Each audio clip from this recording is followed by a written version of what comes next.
The 2026 World Cup is not the same tournament you have watched before.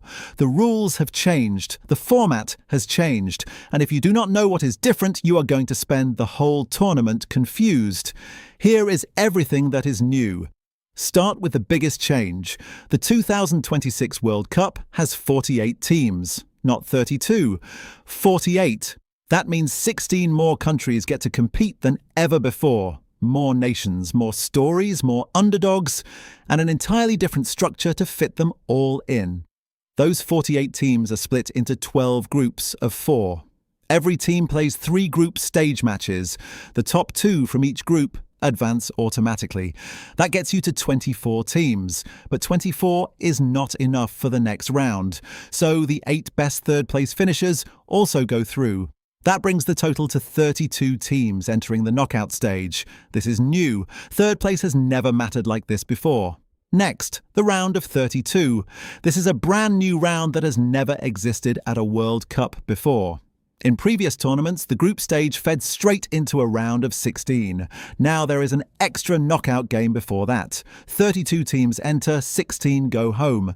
The survivors move on. Every team gets one more game, one more chance, but also one more match they have to win.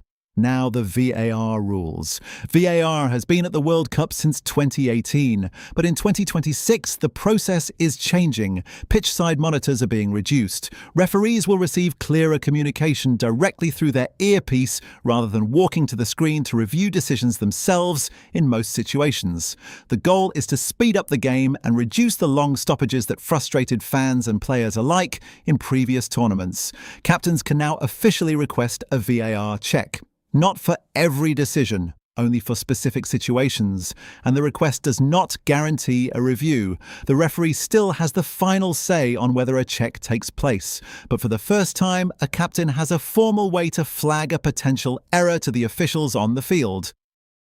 Substitution rules. You now get 5 substitutions per match instead of 3. This rule was introduced temporarily during the pandemic and has been made permanent across world football. At the World Cup, it means managers have more flexibility, more ability to change the game, more room to protect players from injury deep into a tournament. A tired player in the 60th minute does not have to stay on the pitch the way they once did. Concussion substitutions. On top of the 5 standard substitutions, teams now have access to an additional substitution specifically for concussion. If a player suffers a head injury and needs to come off, that substitution does not count against the team's 5. Both teams get this substitution if a concussion occurs. Player safety is now built directly into the rules of the game. The offside rule is not being replaced, but the way it is checked is being refined. Automated offside technology uses camera data and player tracking to calculate offside decisions faster and more accurately than the traditional video review process. The lines are drawn by data, not by hand. The delays that came with drawing lines across a frozen frame are being cut down significantly. The host nations. For the first time ever, 3 countries are co-hosting a single World Cup. The United States, Canada and Mexico. Matches will be played across 16 cities and 11 different stadiums. That means teams could play their group stage in one country and their knockout matches in another.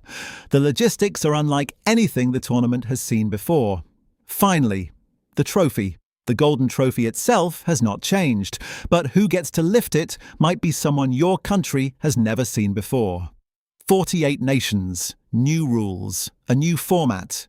A tournament designed to be bigger, faster and harder to predict than any World Cup in history. The 2026 World Cup is not the same tournament you have watched before. Now, you know exactly why.